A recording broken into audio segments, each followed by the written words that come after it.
കോഴിക്കോട് തൊട്ടിൽപ്പാലത്ത് വൃദ്ധ ദുരൂഹ സാഹചര്യത്തിൽ മരിച്ച നിലയിൽ. തൊട്ടിൽപ്പാലം പൂക്കാട് സ്വദേശി ഖദീജയാണ് മരിച്ചത്. പോസ്റ്റ്മോർട്ടത്തിന് ശേഷമേ മരണകാരണം വ്യക്തമാകൂ എന്നാണ് പോലീസ് പറയുന്നത്.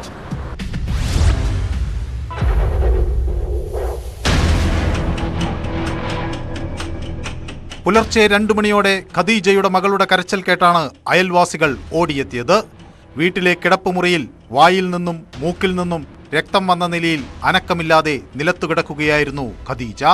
തുടർന്ന് നാട്ടുകാരും പഞ്ചായത്ത് അംഗവും ചേർന്ന് സമീപത്തെ ആശുപത്രിയിലെത്തിച്ചെങ്കിലും മരണം സംഭവിച്ചതായി ഡോക്ടർ അറിയിക്കുകയായിരുന്നു. വിവരമറിയിച്ചതിനെ തുടർന്ന് തൊട്ടിൽപ്പാലം പോലീസ് വീട്ടിലെത്തി പരിശോധന നടത്തി. ഇൻക്വസ്റ്റ് നടത്തിയ ശേഷം മൃതദേഹം കോഴിക്കോട് മെഡിക്കൽ കോളേജിലേക്ക് മാറ്റി.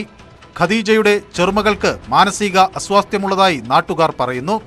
സംഭവ സമയത്ത് മാനസികാസ്വസ്ഥത പ്രകടിപ്പിച്ച ഈ യുവതിയെ ബന്ധുക്കൾ കോഴിക്കോട്ടെ സ്വകാര്യ ആശുപത്രിയിൽ പ്രവേശിപ്പിച്ചിരിക്കുകയാണ്.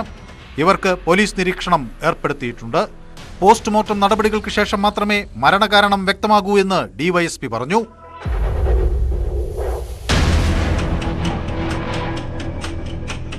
ന്യൂസ് 18 വടകര.